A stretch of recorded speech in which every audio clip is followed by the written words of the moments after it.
Welcome, and thank you again for joining me in my third installment of the Living History video series. Today we find ourselves in historic Pullman, which is located on the south side of Chicago in approximately the 111th and Cottage Grove Avenue area.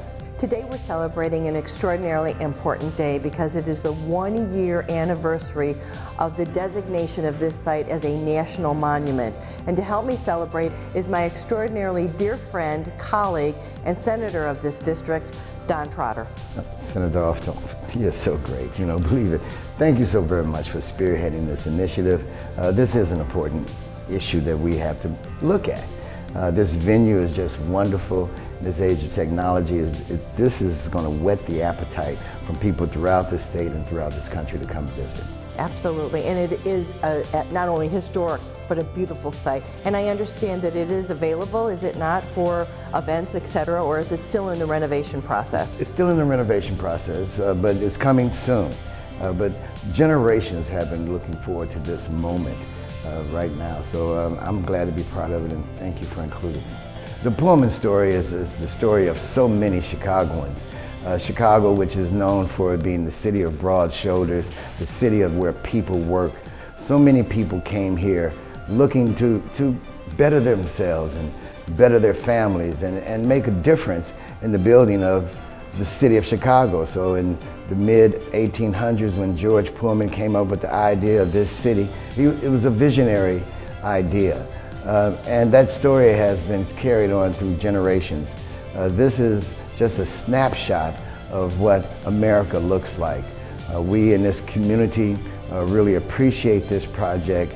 We thank the National Park Services for making it a national monument, which will pique the interest of so many more to come in to hear this story and pick up some of the examples of what makes communities work.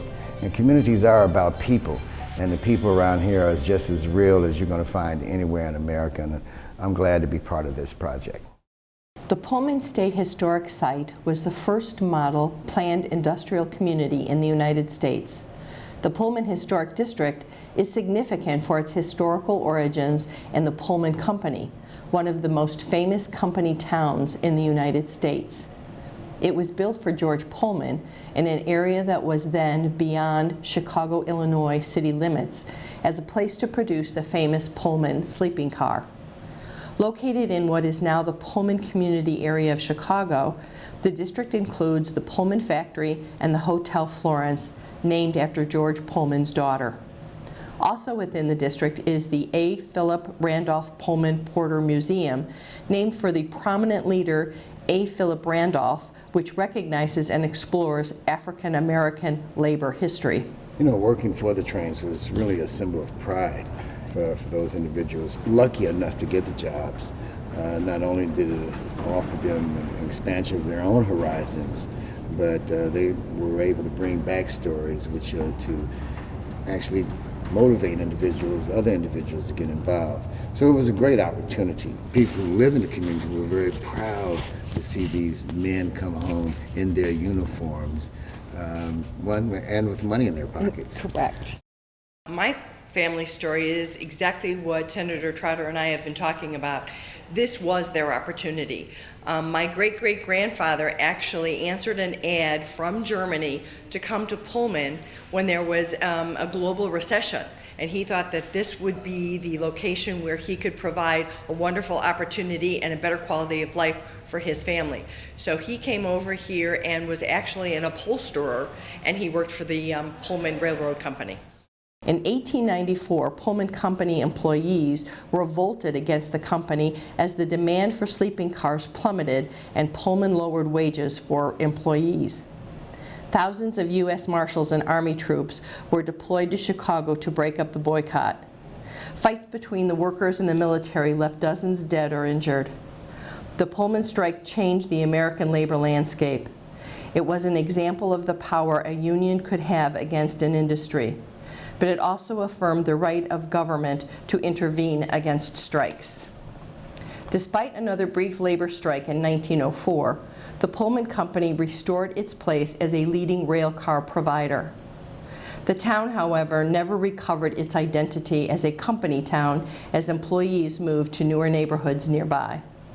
This is the story of human struggle, of one human and families who came to this area, one to make their place in life.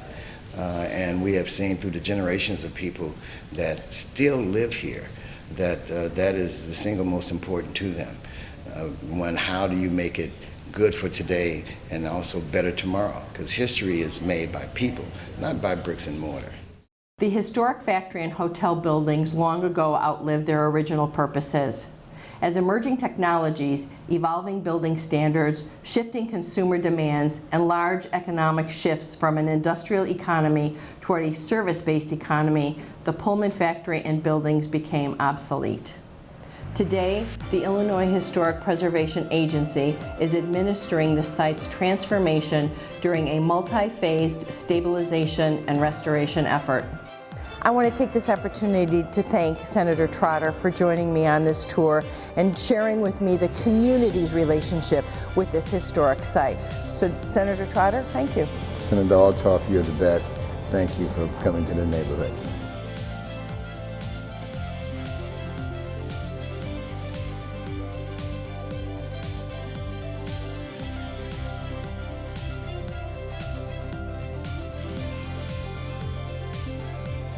And thank you for joining me on the third installment. And don't forget, next month we're visiting Lincoln's tomb in Springfield. And you can find more information about all the Illinois historic sites on their website, which is illinoishistory.gov.